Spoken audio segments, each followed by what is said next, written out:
এদিকে ঢাকায় শেখ হাসিনার বাসভবন প্রস্তুত, দিনক্ষণ চূড়ান্ত। 15ই আগস্ট ঘটনা ঘটিয়ে দিল নিষিদ্ধ ছাত্রলীগ। তারেক রহমানের সামনে মাত্র একটা পথ খোলা।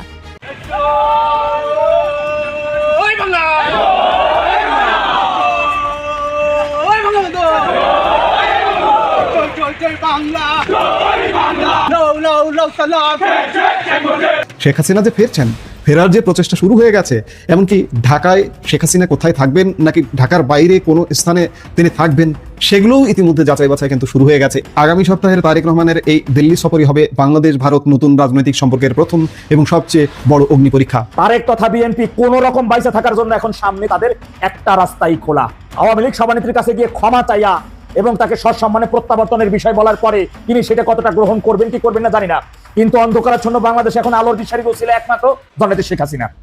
ভেতরে ভেতরে রাজনীতিতে বোধহয় কোনো তোলপাড় চলছে। ঠিক সেই মুহূর্তে এনডিটিভি নিশ্চিত করছে আমাদের প্রধানমন্ত্রী ভারত সফরে যাচ্ছেন আগামী সপ্তাহে এবং ঢাকা দিল্লিতে সেই প্রস্তুতিও শুরু হয়েছে। আসসালামু আলাইকুম প্রিয় দর্শক, অন্নমঞ্চের আলাপ চাইতে আপনাদের সকলকে আমন্ত্রণ জানাচ্ছি।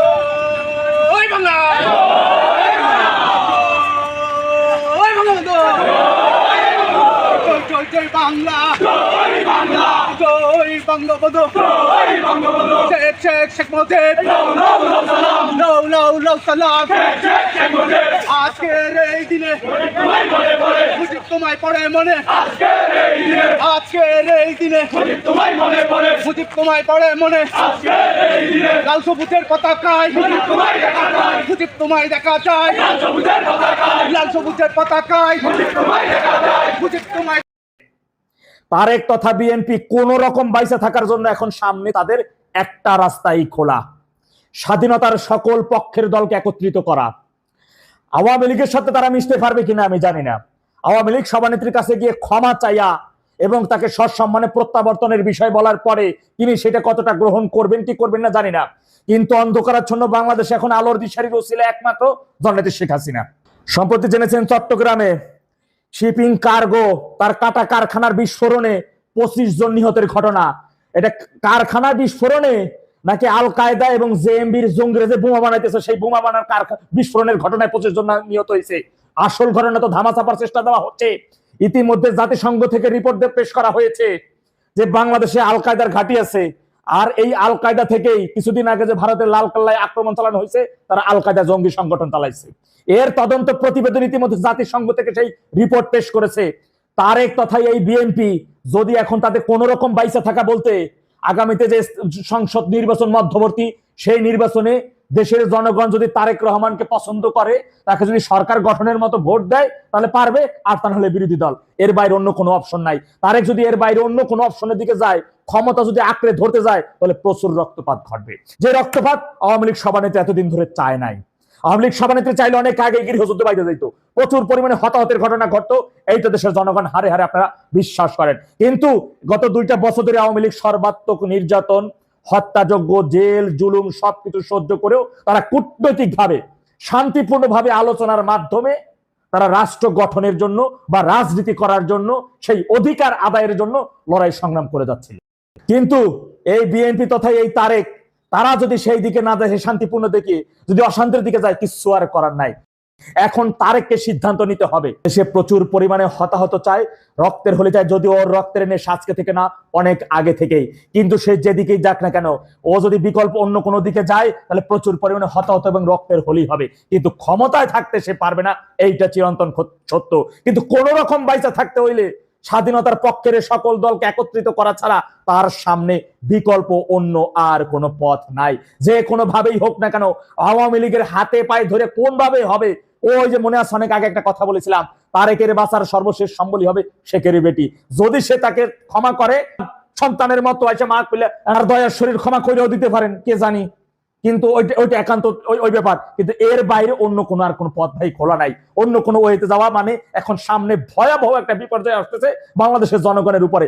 খাদ্য, গ্যাস, তেল, বাজার মূল্য সবকিছু যখন অভাব, এমন সময় আবার মাথার উপরে খরার সন্ত্রাস এবং জঙ্গিবাদ 1 থেকে 6 সাল যেমনটা ছিল ঠিক তদ্রুপ। শেখ হাসিনা যে ফেরছেন, ফেরার যে প্রচেষ্টা শুরু হয়ে গেছে, এমনকি ঢাকায় শেখ হাসিনা কোথায় থাকবেন নাকি ঢাকার বাইরে কোনো স্থানে তিনি থাকবেন, সেগুলোও ইতিমধ্যে যাচাই বাছাই কিন্তু শুরু হয়ে গেছে। এই ভিডিওর মাধ্যমে এটাও বলে রাখা ভালো, তিনি গোপালগঞ্জে থাকতে পারেন কিংবা ঢাকার কোনো বাড়িতে থাকতে পারেন, সেগুলো যাচাই বাছাই দেখা শোনা ইতিমধ্যে কিন্তু চলছে, এমন খবরটাও পাওয়া যাচ্ছে। তারেক রহমানের দিল্লি যাওয়ার দিন তারিখও প্রায় নিশ্চিত। বাংলাদেশ ও ভারতের ভূ রাজনীতিতে কি তবে এক নতুন অধ্যায়ের সূচনা হতে যাচ্ছে? ক্ষমতার পালাবদলের পর এই প্রথম নয়াদিল্লি সফরে যাচ্ছেন বাংলাদেশের নতুন প্রধানমন্ত্রী তারেক রহমান। 6 মাস ইতিমধ্যে হয়ে গেছে, এখন আমরা নতুনই বলছি। আগামী সপ্তাহের দ্বিতীয়ার্ধে, বিশেষ করে 22 এবং 23 আগস্ট শনি এবং রবিবারকে কেন্দ্র করে ভারতের স্বাধীনতা দিবসের ঠিক 1 সপ্তাহ পর এবং বাংলাদেশের প্রেসিডেন্ট নির্বাচনের মাত্র 2 দিনের মাথায় হতে পারে এই ঐতিহাসিক সফর।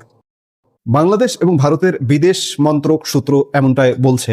এদিকে এনডিটিভির একটি বিশেষ প্রতিবেদন থেকে জানা যাচ্ছে, এই 2 দিনের দ্বিপাক্ষিক সফরটি শুধুই এক সৌজন্য সাক্ষাৎ নয়, বরং ঢাকা ও দিল্লির মধ্যে জমে থাকা বরফ গলানোর এক বিশাল কুল ঘেঁষা কূটনৈতিক পরীক্ষা। কিন্তু কি থাকছে এই সফরে? তিস্তা ও গঙ্গার পানি চুক্তি, সীমান্ত নিরাপত্তা, নাকি শেখ হাসিনার স্বদেশ প্রত্যাবর্তন ইস্যু? চলুন পুরো বিষয়টি পুঙ্খানুপুঙ্খ বিশ্লেষণ করে দেখা যাক।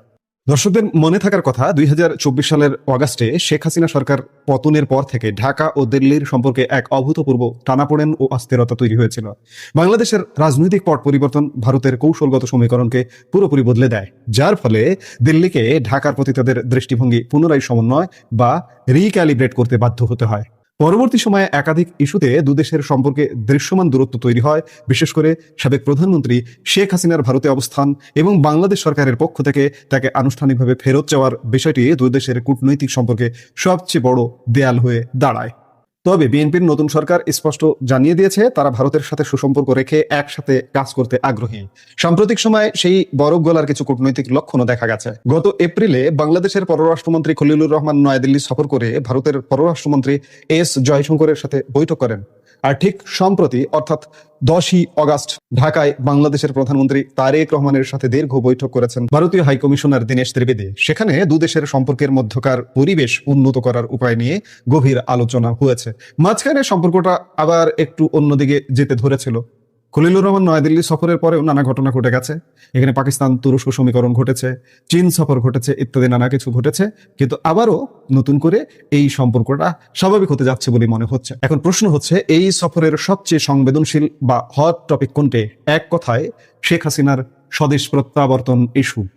2024 সালের 5 আগস্ট শেখ হাসিনা বাংলাদেশ ছাড়ার পর থেকেই ভারতে অবস্থান করছেন। ইতিমধ্যে বাংলাদেশের একটি ট্রাইব্যুনাল মানবতা বিরোধী অপরাধের দায়ে তাকে মৃত্যুদণ্ড দিয়েছেন। এরপর পরে ঢাকা আনুষ্ঠানিকভাবে নয়াদিল্লির কাছে তার প্রত্যার্পণের দাবি জানায়।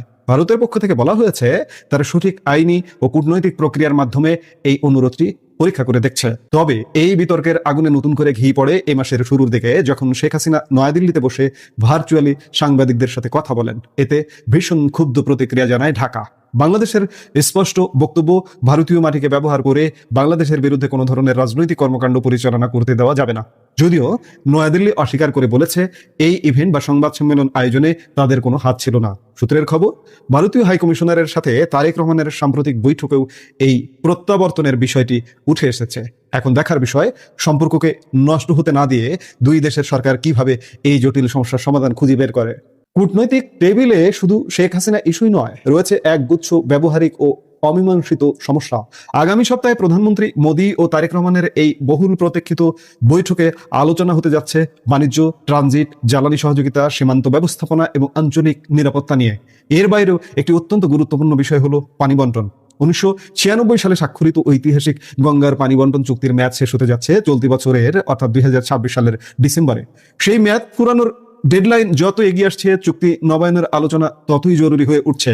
এছাড়া বাংলাদেশ ভারতের কাছ থেকে অর্থনৈতিক ও বাণিজ্য সংক্রান্ত একাধিক বিষয়ে অধিকতর সহযোগিতা প্রত্যাশা করছে। অন্যদিকে ভারতের দৃষ্টিভঙ্গিও পরিষ্কার। ভারতের নিজের নিরাপত্তার স্বার্থে, বিশেষ করে দেশটির উত্তর পূর্বাঞ্চলীয় রাজ্যগুলোর সংযোগ ও সুরক্ষার জন্য বাংলাদেশে রাজনৈতিক স্থিতিশীলতা অত্যন্ত প্রয়োজনীয়। ভারত ও বাংলাদেশের রয়েছে এক বিশাল দীর্ঘ স্থল সীমান্ত এবং সুদৃঢ় অর্থনৈতিক ও যোগাযোগ ব্যবস্থা।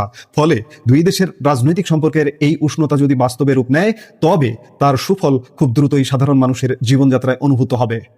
আপনাদের জানিয়ে রাখি, গত ফেব্রুয়ারিতে তারেক রহমান ক্ষমতা গ্রহণের পরপরই নয়াদিল্লি তাকে ভারত সফরের আমন্ত্রণ জানিয়েছিল সপরিবারে। শুধু তাই নয়, আগামী সেপ্টেম্বরে নয়াদিল্লিতে অনুষ্ঠিত হতে যাওয়া ব্রিক্স আউটরিচ সেশনে অংশ নেওয়ার জন্য বাংলাদেশকে আমন্ত্রণ জানিয়েছে ভারত। তবে সেপ্টেম্বরের আগেই অনুষ্ঠিত হতে যাওয়া এই দ্বিপাক্ষিক সফরটি হতে যাচ্ছে প্রধানমন্ত্রী নরেন্দ্র মোদী এবং প্রধানমন্ত্রী তারেক রহমানের মধ্যকার প্রথম মুখোমুখি বৈঠক। স্বভাবতই ঢাকা এবং দিল্লি দুই দেশের কূটনৈতিক মহলই এই বৈঠকের দিকে চাতক পাখির মতো তাকিয়ে রয়েছে।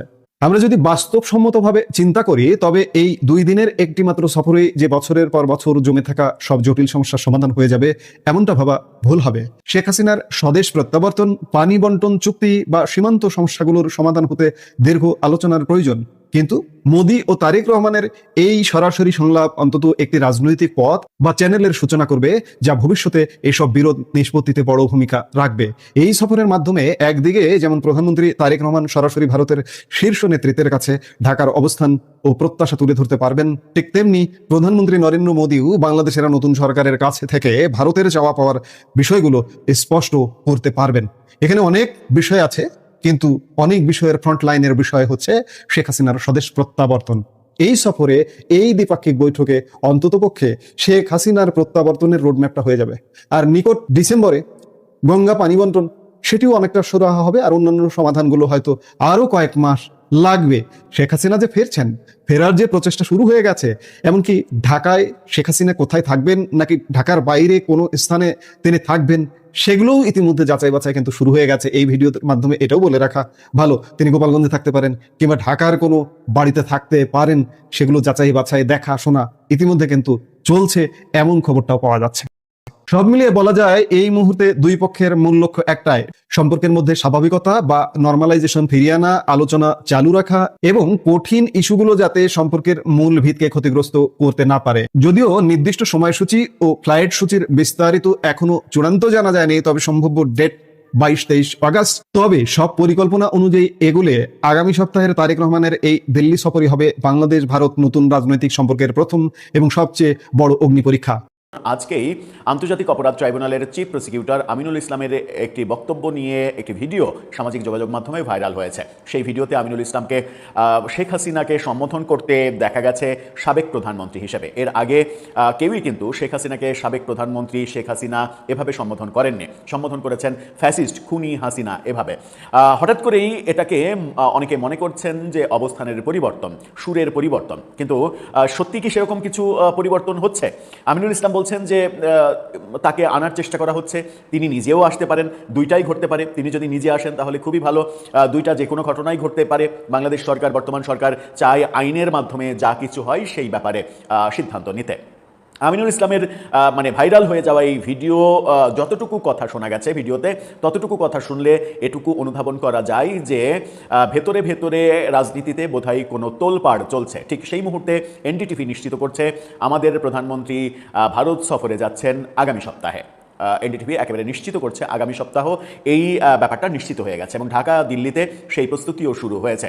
আরও স্পেসিফিকভাবে বলা যায় যে তারা বলছে আগামী সপ্তাহের দ্বিতীয় ভাগে, অর্থাৎ আগামী সপ্তাহের যে শেষের 3 দিন, সেই শেষের 3 দিনের যে কোনো 2 দিন ভারত সফর করছেন আমাদের প্রধানমন্ত্রী। কি বলছে এনডিটিভি, তাদের শিরোনামটা দেখে নিন। তারা বলছে Bangladesh PM likely to visit India next week, first trip since assuming power. অর্থাৎ ক্ষমতা গ্রহণের পর এটাই হতে যাচ্ছে তারেক রহমানের প্রথম ভারত সফর। এই ব্যাপারে তারা বলছে আলোচনা সম্পর্কে অবগত ব্যক্তিরা জানিয়েছেন 2 দিনের এই সফরটি একটি দ্বিপাক্ষিক কার্যক্রম হিসেবে পরিকল্পনা করা হচ্ছে, যদিও এর সফরসূচির মতো বিস্তারিত বিষয়গুলো নিয়ে কাজ চলছে। অর্থাৎ সফরসূচিতে কি কি থাকবে, কি কি আলোচনা হবে, ঢাকাতে এবং দিল্লিতে 2 রাজধানীতেই এই কাজ চলছে। তারা বলছে আগামী সপ্তাহের দ্বিতীয়ার্ধে বাংলাদেশের প্রধানমন্ত্রী তারেক রহমান নয়াদিল্লি সফরের কথা রয়েছে এবং 2 রাজধানীতেই এর প্রস্তুতি ইতিমধ্যেই ব্যাপকভাবে শুরু হয়েছে এবং শুরু হয়েছে বলে দিল্লি এবং ঢাকার কূটনৈতিক সূত্র এনডিটিভিকে নিশ্চিত করেছে বলে তারা দাবি করছে। পরিকল্পনা অনুযায়ী এই সফরটিতে বাংলাদেশের প্রধানমন্ত্রী হিসেবে এটি হবে তারেক রহমানের প্রথম ভারত সফর এবং এটি 2 প্রতিবেশী সম্পর্কের ক্ষেত্রে একটি যুগান্তকারী মুহূর্ত হিসেবে প্রমাণিত হতে পারে। এই সফরের অংশ হিসেবে প্রধানমন্ত্রী নরেন্দ্র মোদীর সঙ্গে একটি বৈঠক রয়েছে এবং আশা করা যাচ্ছে 2 নেতা বাণিজ্য, যোগাযোগ, জ্বালানি, সীমান্ত ব্যবস্থাপনা ও আঞ্চলিক নিরাপত্তা সহ দ্বিপাক্ষিক বিষয় নিয়ে আলোচনা করবেন। যদিও এনডিটিভি এই অংশে শেখ হাসিনা কিংবা আওয়ামী লীগের ইস্যু বলছে না, কিন্তু আমরা বিভিন্ন সূত্র থেকে জানি যে এই সফরের মূল উদ্দেশ্য মানে 1 নম্বর ক্যাটাগরির আলোচনা হচ্ছে আওয়ামী লীগের রাজনীতি এবং শেখ হাসিনা তার ফেরা অথবা ফেরানো, এটাই মূলত আলোচনার প্রধান মানে ইস্যু। তারপরে দ্বিপক্ষীয় নানা বিষয় আলোচনা হবে, ফারাক্কা বাঁধ, গঙ্গার পানি চুক্তি, তিস্তা প্রকল্প, সীমান্তের নিরাপত্তা, অনেক ব্যাপার আসবে। আলোচনা ফেব্রুয়ারিতে দায়িত্ব গ্রহণের পর এটা প্রথম সফর হচ্ছে। সেপ্টেম্বরে রাজধানীতে অনুষ্ঠিতব্য ব্রিক্স আউটরিচের অধিবেশনে যোগদানের জন্য নয়াদিল্লি বাংলাদেশকে আমন্ত্রণ জানিয়েছে, কিন্তু ব্রিক্সের সম্মেলনে প্রধানমন্ত্রী যাচ্ছেন না, প্রধানমন্ত্রীর প্রতিনিধি সেখানে যাবেন এবং প্রধানমন্ত্রী এ মাসে আগামী সপ্তাহেই ভারত সফর করছেন, এটা জানাচ্ছে এনডিটিভি। প্রথম প্রধানমন্ত্রী মোদি তারেক রহমান বৈঠক নয়াদিল্লি ও ঢাকা উভয়ই প্রধানমন্ত্রী মোদি ও রহমানের মধ্যকার বৈঠকটি নিবিড়ভাবে পর্যবেক্ষণ করবে। বিএনপি সরকার বলছে তারা ভারতের সঙ্গে কাজ করতে চায়। সাম্প্রতিক সময়ে নতুন করে কূটনৈতিক যোগাযোগের শুরুর লক্ষণ দেখা গেছে। বাংলাদেশের পররাষ্ট্রমন্ত্রী খলিলুর রহমান এপ্রিলে ভারত সফর করেছেন।